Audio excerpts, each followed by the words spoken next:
తిరుమల శ్రీవారిని పలువురు ప్రముఖులు దర్శించుకున్నారు. శుక్రవారం ఉదయం వీఐపీ విరామ సమయంలో బాలీవుడ్ కథానాయకుడు తుషార్ కపూర్, బీసీవై పార్టీ అధ్యక్షుడు రామచంద్ర యాదవ్లు వేరువేరుగా స్వామివారి సేవలో పాల్గొని మొక్కులు చెల్లించుకున్నారు.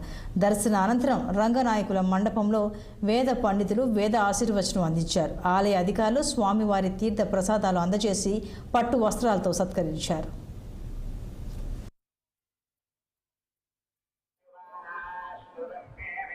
ఈరోజు స్వామివారి దర్శనానికి కుటుంబ సమేతంగా చేయడం జరిగింది.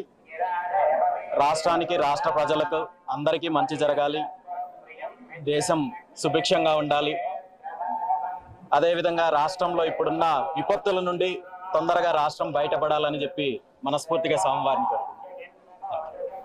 ఓం నమో వెంకటేశాయ. ఈరోజు స్వామివారి దర్శనానికి కుటుంబ సమేత లడ్డూ వేలం పాటలో ప్రపంచవ్యాప్తంగా